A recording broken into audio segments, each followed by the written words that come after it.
Hello everyone and welcome to episode 145 of the TEW 2020 New Japan Pro Wrestling series here on the channel, as it is the King of Pro Wrestling Tour. And with the King of Pro Wrestling Tour, of course, brings us to the one-night tournament matchups with, as far as gimmick matches involved throughout the night, with the finals concluding in a 30-minute Iron Man matchup with the winner going on to face the winner of what will be the co-main event of that show, in Tyler Black versus Jay White, IWGP Heavyweight title matchup, which will be in a hardcore matchup too, no less. So that is going to be a big time matchup to see, and also, of course, with the, I guess in the foreground, what is the stipulation with, of course, Sonata still waiting on if the office is going to grant him his wish on being able to run and produce his own show. That way, we will get our G1 Climax winner versus the IWGP Heavyweight Champion. But for the first night, the four-way matches, the qualifying matches, of course, will be within each kind of group throughout the night. So the first night will be Task Force Death's four-way matchup and Suzuki-gun's four-way matchup. The winners of those two matches will take on each other as far as on the King of Pro Wrestling, the actual final show, in the first round. For day two, we'll see the qualifying matchups between Peace, Love, and War and Monstars U. Of course, the winner of those two, again, will be facing off in the first round of the tournament. And then, as far as Bomb Squad and Koji Kamai for day three, and to wrap it up, Diamond K and United Empire to wrap it up. So, as far as those will be the 8 groups being involved in this King of Pro Wrestling. No Kingdom of Torture because of the Jay White matchup. No House of Black matchup because obviously Tyler Black.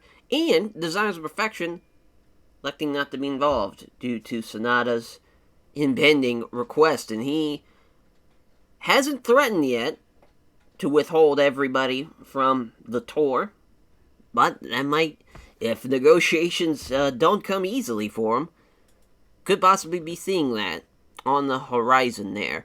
So we'll take a look at the actual final show once we run through all the qualifying matches. So basically, when we get to the end of the Row 2 shows.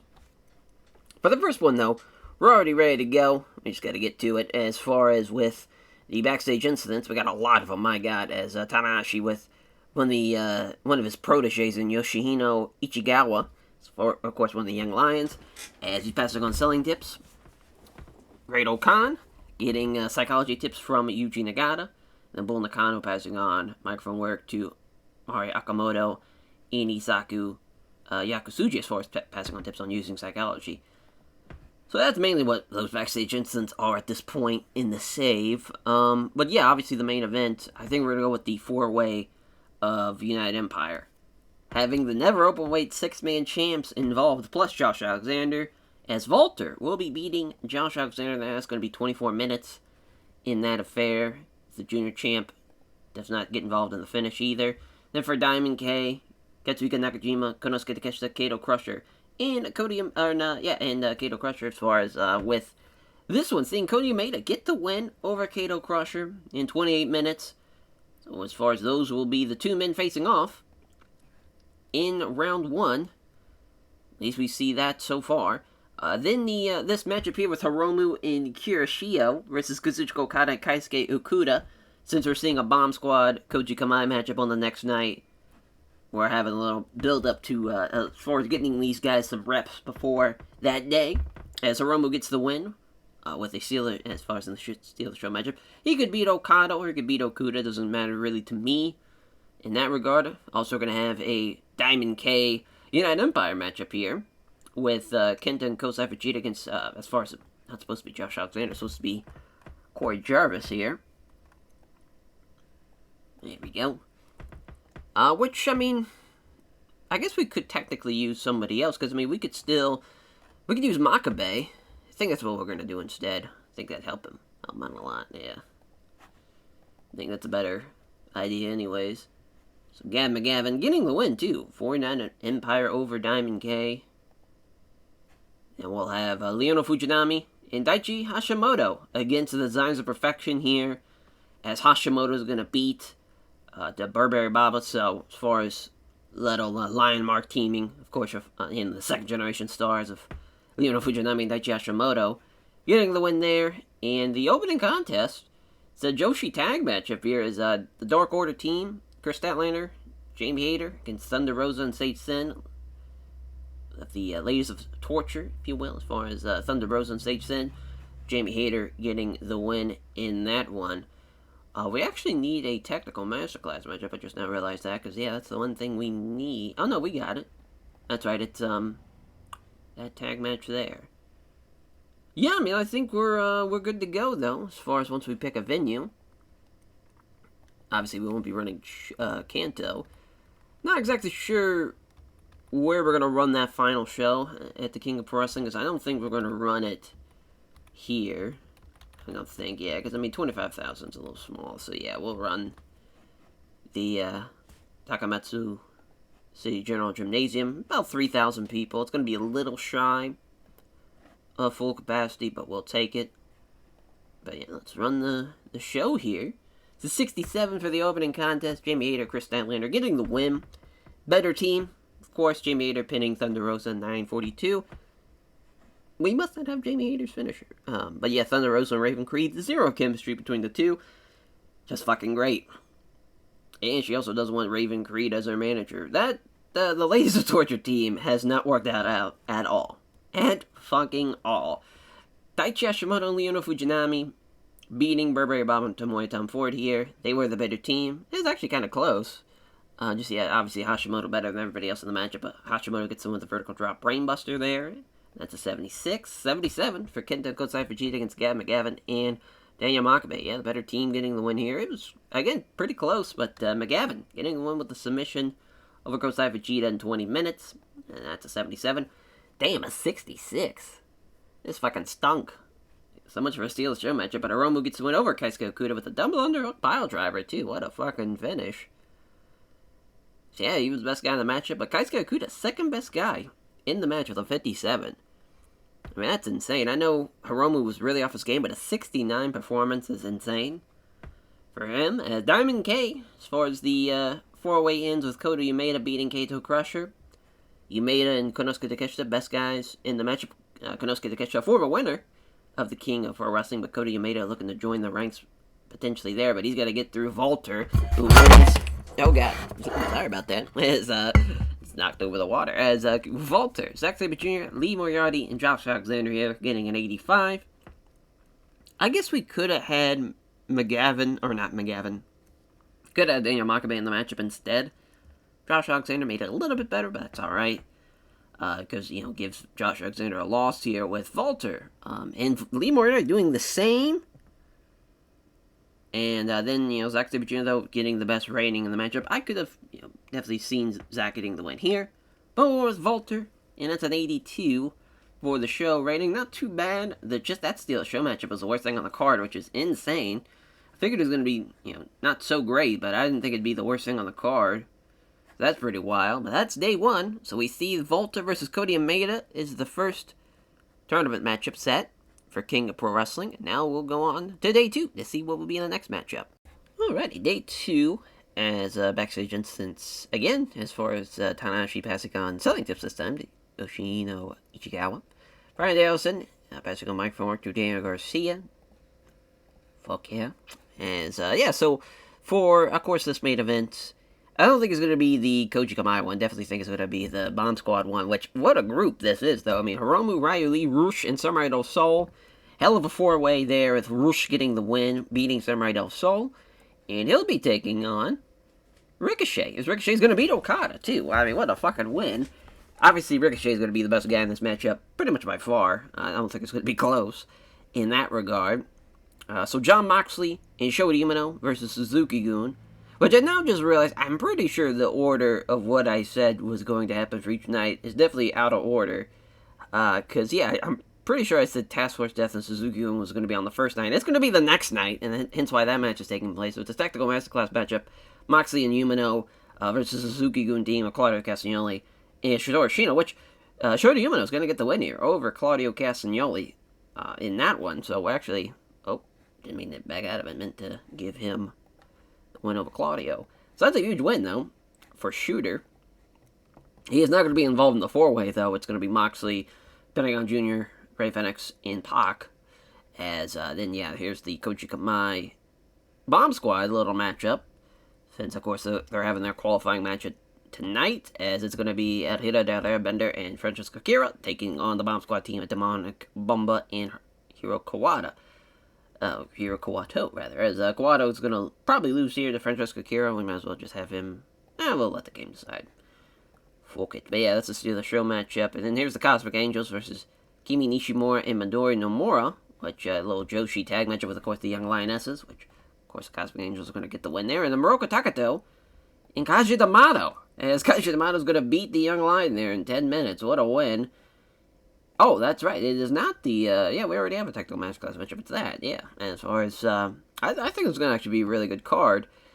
The Kome might stink, but I think Ricochet is going to be good enough to carry it potentially. As, hit the wrong gimmick. There we go. Jesus Christ.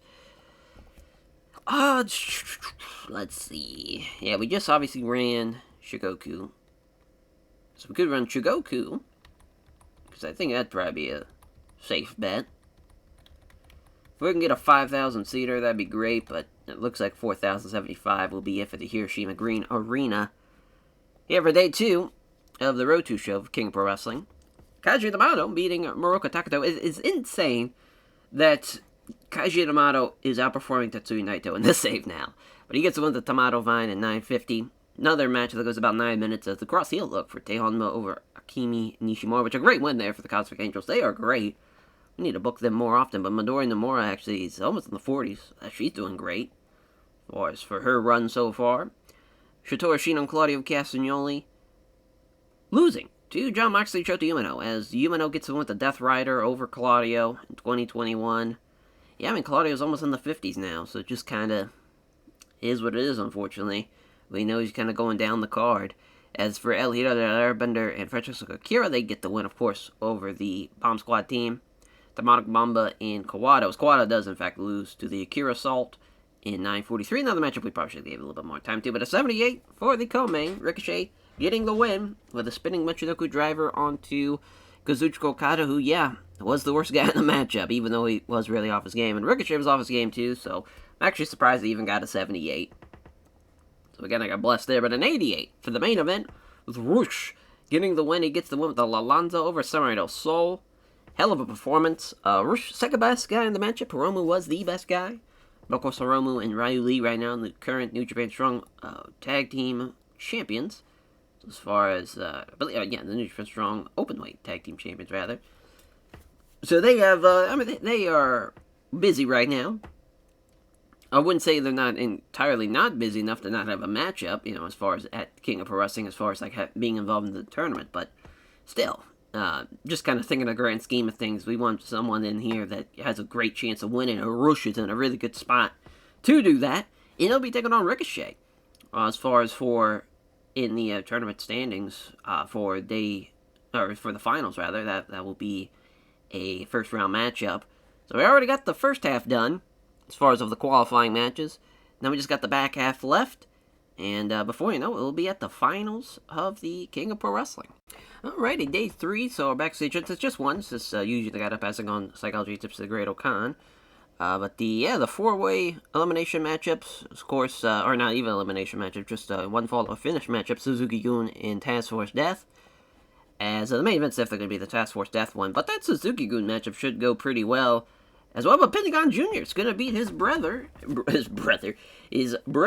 in Ray Phoenix with, as far as I'm assuming, it's going to be the Fear Factor. Might even break his goddamn arm, which that'd be insane, do the cross arm bar, but assuming it's going to be the Fear Factor. It'd be kind of crazy, does it from like the middle rope, but I don't think we should bust that out on a Road 2 show. And then for Suzuki-gun, we will be seeing Shotaro Ashino getting the win. He's going to beat Dominic Garrini in 22 minutes. So that will be the next matchup as far as for the first round that we see. Pentagon Jr. versus Shotaro Ashino. That should be a fun matchup, though.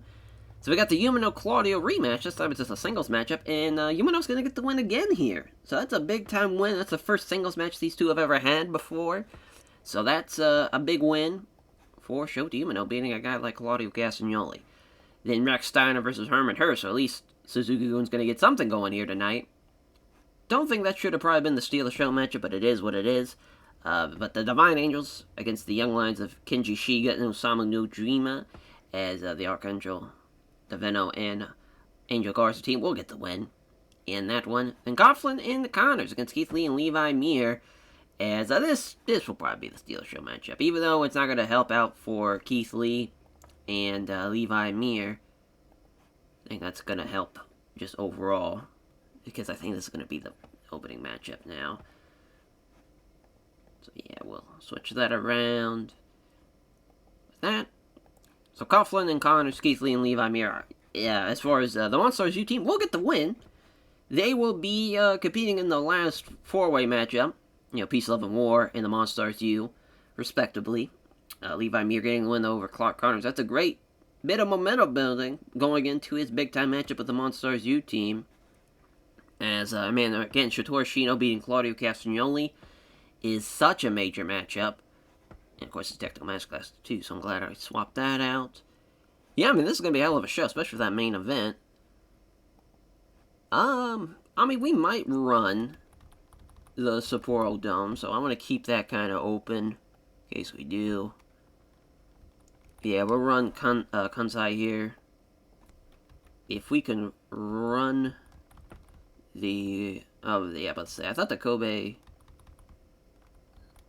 Yeah, I thought we had... I was about to say, yeah, the Baycom Gymnasium. That's 5,000 people. Perfect. That'll work for us. So let's run it.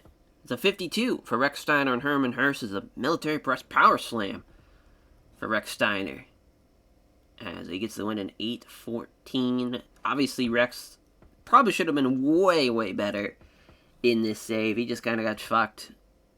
But, man, he's kind of getting there, though. It's not over for him. If he can get into the 60s, it's a good chance he might get something going. But Archangel the Venom, and as far as Angel Garza getting the win over Osamu Nojima and Kenji Shiga, which Shiga actually did pretty well for himself as a young lion. But, yeah, there you get the win with the high-speed Mystica. That was a 62-73. For Shota Umino and Claudio Castagnoli, outperformed him. So right guy wins. Umino gets the win with the Death Rider in 20 minutes as well. He's had an incredible year, beating the likes of John Moxley and Claudio Castagnoli in big-time singles matches. Those are huge, as Coughlin Connors losing. He had Levi Mir and Keith Lee, which is actually not too bad, especially with Levi Mir and Keith Lee not even having chemistry, and they almost outperformed the Coughlin Connors team. Levi Mir getting the submission victory in 10 minutes. It got the crowd buzzing, though, so it did its job as far as for the steal of the show matchup, and to kind of be the prelude before the qualifying matches. Shotaro Ashino, of course, getting the win over Dominic Garrini with the T-Bone. Garrini was the worst guy in the matchup. He was off his game, too, but Ashino best guy in the matchup. So the right guy goes forward. And Pentagon Jr. getting the win over Ray Fenix. He does, in fact, win with a cross armbar. That's crazy. Trying to break his own goddamn brother's arm. But Moxley, worst guy in the matchup. That's kind of crazy, but again, I believe he is declining. Physically, I believe we talked about this. Yeah, we talked about this in the last episode. During the G1, because, man, again, he's went through hell and back. His style is definitely a grueling style, and we've had him have some pretty grueling encounters. Not too crazy, though, but still, the style that he works, it can be pretty taxing, for sure. But a 90, though, for the four-way was great to see. An 86 there for day 3. And now, of course, we'll see Pentagon Jr. Shotaro Ashino in the first round. And now, we go to day 4. The final Road 2 show to see what will be the last of the first round matches added. And then we'll get to see how the card will be looking like going into the final show. Alrighty, so we actually don't have any backstage incidents, shockingly enough, so we can get right on with the show. As, of course, I would say probably the main event for this one, probably going to be Peace, Love, and War. Coughlin Connors, Juice, Barbara Cavanero, as we're going to see Juice get the win here. He's going to beat Clark Connors, which is a tough break for him. I think we're actually going to have, as far as with, yeah, we got to go with,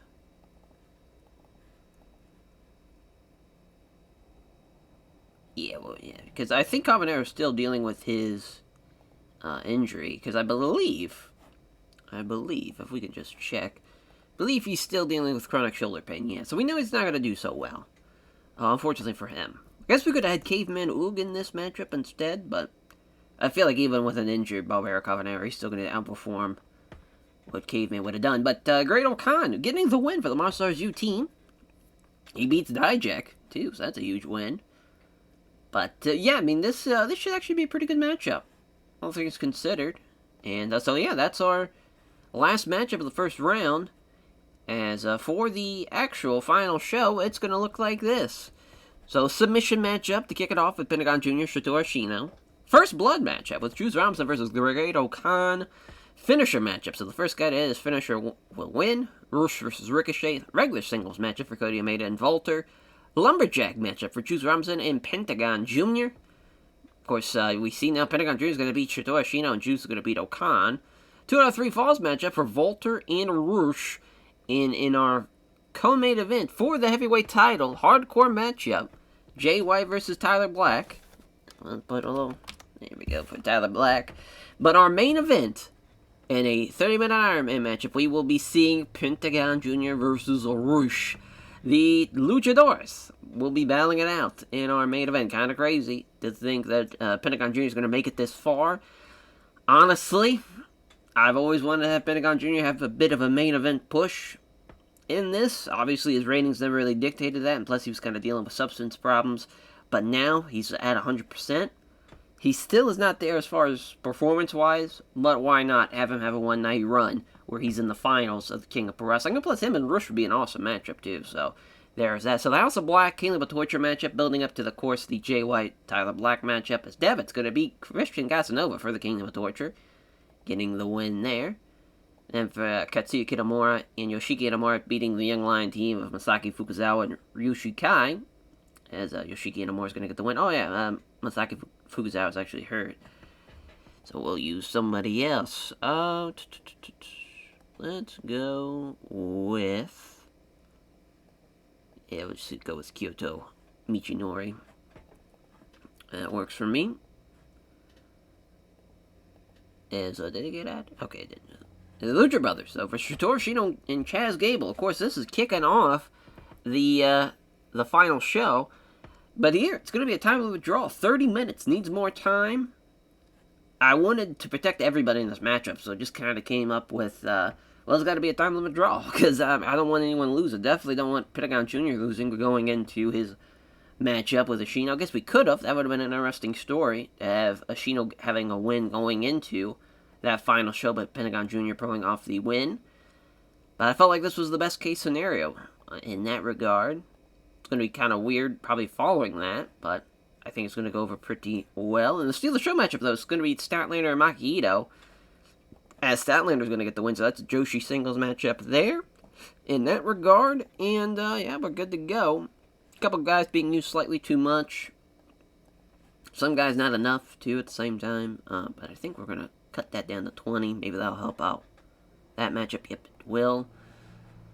Let's cut down the 4-way here. See if Levi Mir not having to work so much helps us. Yeah, and does so. That's a good thing we actually looked at that. So yeah, I mean, we won't run Kanto. I don't think that's wise. Again, I'm kind of hoping that we can run Sapporo, but we could also run the Shizuoka Stadium as far as 50,000 people. That is nice. Probably be a good idea to run there. But we'll still keep Sapporo open in case we change our mind. Yeah, we'll run, I think we'll run Kyushu here. So we got the 5,000-seater, Yagoshima Arena. That'll work for us. And yeah, let's run the show. As an opening contest gets a 42. Brutal. Way to kick off the show. Yoshiki Inamura and Katsuya Kitamura were awful. I thought at least Yoshiki Inamura was going to do pretty well for himself with the Monstar Mash for Yoshiki Inamura and Katsuya Kitamura getting the win over Michinori and Ryoshi Kai. Yeah, it just sucks that those guys didn't have a good performance out there. Gable bruises his pectoral muscle. It's a tough break for him. As far as Ashino getting the draw, him and Gable. Phoenix and Pentagon Jr. Pentagon Jr. worst guy in the matchup, though. Pretty tough. Especially with a chemistry boost, too. Not great. Oh, it was Ray Phoenix who caused it. Just great. So 59 for the Steelers Show matchup between Maki Ito and Statlander. Statlander with a big bang at 12:26. Maki Ito did outperform her, though. A little Peace, Love, and War Dark Order matchup. House of Black, Kingdom of Torture. King Devitt beating Christian Castle with the Future armbar. Again, kind of crazy. Devitt was almost the worst guy in the matchup, but again, I guess it is 2028, but I don't know. I don't know. But yeah, Jay White a little off his game. Still was the second best guy in the matchup at least, but yeah, him and Tyler Black's going to be a fun matchup though. Then the Great Khan getting the win as he beats Donovan Dijak, which Dijak actually did pretty well for himself. Him and Miro 72-69 for both Levi Mir and the Great Khan. Not a bad little four-way there. Some big motherfuckers in that matchup though, for sure. That'd be a good matchup, though. That'd be a fun one. Fun one to see. Damn, a 68. Brutal. Juice gets to win the Pulp Friction. I mean, the injury really did take a giant toll in this one. I cannot believe it was such a bad match. Oh, cold crowd. Tough. Yeah, that'd do it. Tough. Not a great way to end out the tour. But we still have the final show, and I'm sure that will definitely save it. But man, that opening contest is what fucked it, though. We had too much faith in Yoshiki Inamura to carry that one. But yeah, that is the Row 2 shows in the books. And now, to the final show. Alrighty, so actually, before the start of the show, we have a press conference video from the New Japan office. And it's, as far as it was supposed to just be, as far as all these guys off screen but Tanahashi. But actually, I forgot to turn that all off. But it's Tanahashi at the New Japan office. As far as with him stating that with the ongoing negotiations involving trying to get that main event of Wrestle Kingdom down pat with Sonata in the IWGP Heavyweight Champion, he wants to make sure that it's Tyler Black. And he has said that for Jay White, he's agreed, they've agreed, a U.S. title matchup makes more sense with him and Tyler Black. Tyler Black agrees to the matchup, and that is now set. So now, instead of an IWGP Heavyweight title matchup, it's now an IWGP U.S. title matchup. So a quick switch like that. Of course, Tyler Black's already a double champ. But this idea, and a lot of people are probably thinking, what the hell? What is going on here? Why is Jay White accepting this U.S. title matchup? Shouldn't he want a heavyweight title matchup? But he is, as far as maybe he feels like Tyler Black is kind of overestimating him. Maybe he feels like a U.S. title win is more in his grasp. Maybe. It's all part of a grand plan. So as far as we'll see once we get there. But the opening contest, the Technical Masterclass match of Satoru Shino, Pentagon Jr. Pentagon Jr. getting the win with the armbar in 26 minutes. So that's an 85 for him and a good matchup there. It's a 50,000 people, though, in this for the Shizuoka Stadium. Good shit there, though, as far as the kickoff with an 85. 70 for Juice and Great Khan. As Great Khan gets busted open, as far as with Juice, it'd be funny if Juice got Juice in this matchup, but now, as far as Juice busted him open, yeah, we probably see the chair. Pulp Friction on the chair. It's a good call. And it could be a seated chair. It doesn't have to be one laying flat to add a little bit more to the velocity of it. But yeah, it's a fun finish. We're Ricochet and Roosh as the finisher matchup.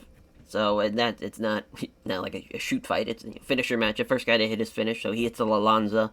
Which 20 minutes for a finisher matchup is actually kind of crazy to go that long without hitting a finish. But I like that both guys could get out of each other's finishers, especially with that spinning Michinoku driver of Ricochet's, and even trying to go up to the top rope. And it as far as they just keep on countering each other, they keep on getting out of the way of danger, just keeps on going back and forth. It's a fun match. But yeah, it goes 99 there for the segment rating. Goes 20 minutes too. Not bad at all. So Volter beating Cody Umeda with a golden bomb. Of course, this is the regular matchup here. Your straightforward wrestling match between the two men. And Volter beating him, though. Massive victory over Cody Umeda. He goes on to the next round, which we see Juice and Pentagon Jr., which sees a lot of interference in this one. So, of course, with this matchup, it's the Lumberjack matchup. And as far as the interference, we see first Devitt and Nakamura. They are the first to attack.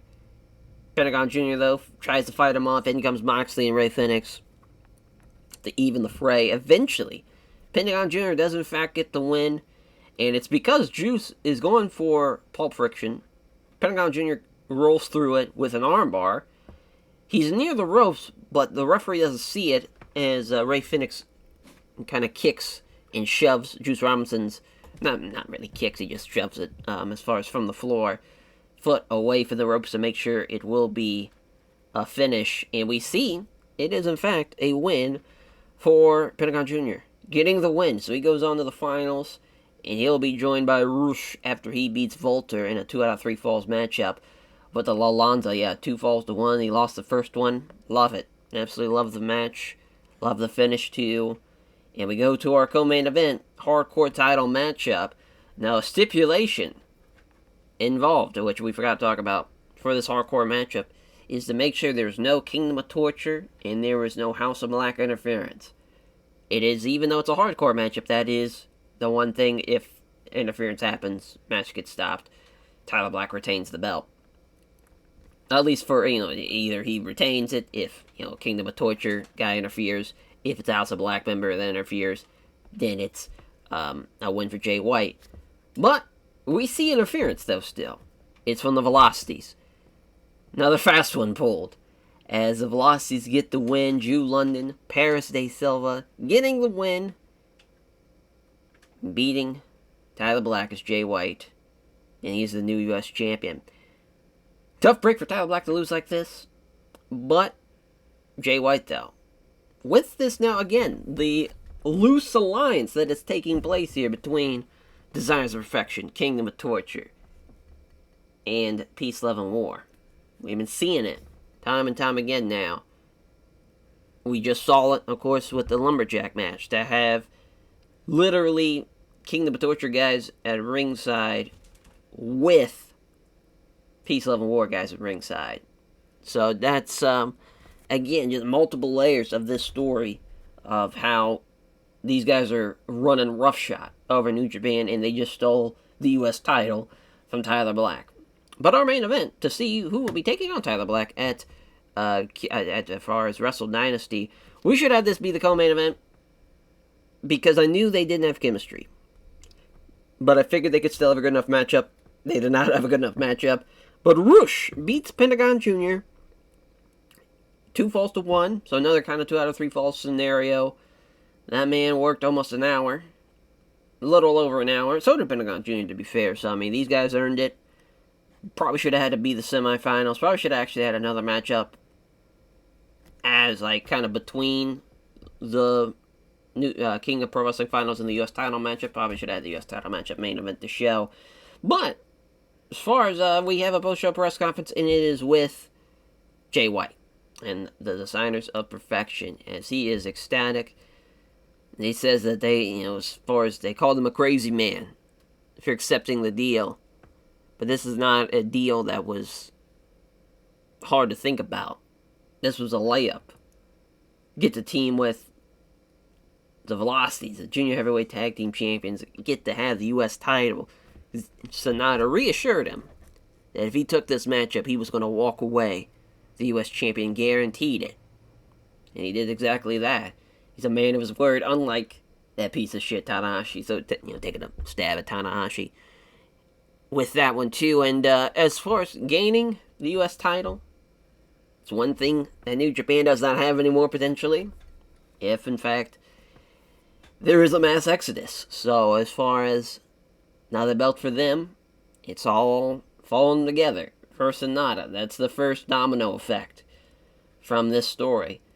We see a post-show press conference with Task Force Death, talking about, what was going on with Juice and Coughlin and Connors and Barbaro Cavanero, and what's going on with them joining up with Designers of Perfection and joining up with the Kingdom of Torture, and how a bunch of spineless cowards, Pentagon Jr., though as far as obviously had a hell of a run tonight, came up short, but he kind of looks at what Task Force Death has been accomplishing. Obviously Pac and Moxley, current IWGP Tag Team Champions. For them, they want a piece of Peace, Love, and War at the next New Japan Strong taping. So it's going to be an 8-man, the main event, the New Japan Strong taping show. Or it might even kick off the tour as well. I think we might even do that for the Wrestle Dynasty tour. So that's going to be fun to see as far as from that perspective. But yeah, that's as far as... We might even do a 10-man, if we can, have Humano with Caveman Oog involved in that one. So there's the Task Force Death press conference, mainly just focusing on how Pentagon Jr. had the night of his life. Still came up short against this man, though, in the Bomb Squad with Roosh, Ryuli, and Hiromu. Very, very ecstatic for Roosh. And he's looking to become the IWGP Heavyweight Champion for the first time. Says it's a perfect opportunity for him. You know, as far as for Tyler Black, he's focused on something else. He is focusing on what's been going on with, you know, this House of Black battle against Desires of Perfection and, you know, Peace, Love, and War. Kingdom of Torture. These guys are trying to rip apart New Japan from the inside out. It's not going to happen. Because he's going to win the IWGP Heavyweight title at Wrestle Dynasty, and he's going to beat Sonata whenever, wherever. As far as for Roshi's, yeah, trying to be a bad motherfucker out there. Anytime, any place. As far as regarding that. For Tyler Black, though, he is just furious. Absolutely furious. Throwing chairs. Yelling for Tanahashi. Tanahashi finally comes out, and again, he's looking more and more disheveled. Just a broken man. A broken Tanahashi. Another fast one pulled against him, and he says, why the fuck did you not make it to where nobody could interfere? Tanahashi's trying to, calm him down. Say, listen, it was already scheduled as a hardcore matchup. It was already scheduled as no interference for anybody. It was going to be the best man to walk out tonight, but the only way that Sonata would agree for a title matchup is if it was the stipulation that only House of Black and Kingdom of Torture could not interfere. His hands were tied, the office said his hands were tied, and he had to make the match. He figured that Tyler Black could still get the job done. So he's kind of throwing out some shade a little at Tyler Black. And Tanahashi, I think, is again, the frustration is now boiling over to now other people now. He's disappointed and frustrated with himself, and it's now spreading to other people, this frustration. And obviously Tyler Black is not listening to that at all. He says, you know what, sure, you fucked me over tonight. At a Wrestle Dynasty, I'm beating Roche, and whenever that fucking match with Sonata happens, he's going to wish he never pissed me off. So a little now, a fired up Tyler Black now. Now it's not just about being kind of the best in the world. It's not about being this incredible in-ring performer and guy going all over the world putting on these great matches. Now he's pissed off. Now he's been ridden of the U.S. title. Been stolen from him. Now he gets this chance to exact that revenge onto Sonata and Designs of Perfection for fucking him over. But also now, a little fired up is Tyler Black. And I think a fired up, angry, pissed off Tyler Black is going to be a new direction for him that he really hasn't had. Yeah, you could maybe say The Shield was kind of that. Age of the Fall was kind of that, for sure. But even then, he was kind of at the Age of the Fall run. It was kind of the focus, obviously, on Jimmy Jacobs. Kind of the leader guy, and he was just kind of the young upstart kid that's got a lot of potential and a lot of talent. But now, a pissed off man on a mission to beat the shit out of Designs of Perfection and Kingdom of Torture and the Peace, Love, and War group. So this trio of terror running roughshod over New Japan yet again. If we had switched this and that, would have been perfect. Still a very good show, though. Very, very pleased with how it went. A couple of 99s, can't beat that. Jay White, new U.S. champion, though. And, yeah, we want to put over Tyler Black for losing, though. Good shit with him and Jay White. And, we'll put over Roosh. And that will do it, though, for the episode. And for Wrestle Dynasty, we have some big-time matches. Of course, Roosh, Tyler Black, heavyweight title matchup. But we also have Intercontinental title matchup. Hail Tamura will defend his belt against a man who beat him during the G1 Climax, Jon Moxley. So Moxley, as far as after having the 8-man matchup and taking on Peace, Love, and War from here to there, that's going to be his shift in focus. We're going to see, I'm sure we're going to see a New Japan Strong Openweight Tag Team title matchup with Hiromu and Ryu Lee on the card. We haven't penciled that in yet officially. Mayu Iwatani's going to defend her women's title at Wrestle Dynasty as well. That's just kind of the three matches I know for sure we're going to do is the U.S. title matchup, or the U.S. title, the Intercontinental title matchup, the heavyweight title matchup, and the, as far as, what's the other matchup now? Now I'm blanking on what was the other matchup that we're going to have. Believe it's going to be, yes, the New Japan Strong Women's Openweight Tag Team title matchup as Julia and Saki Akai taking on Becky Knockout Quinn and Toni Storm. We've been seeing trios matches, and we've been doing matches between Four Horsewomen and Donna Del Mundo. We're going to build that up a little bit more before we go into the Wrestle Dynasty matchup. But yeah, that's the plan. So no tag team title matchup on the card, because obviously Moxley's taking on Hana Tamura. I'm sure we'll have a junior heavyweight title matchup with Lee Moriarty as well. Yeah, obviously the new U.S. champion might defend his. I would love for him to defend his belt.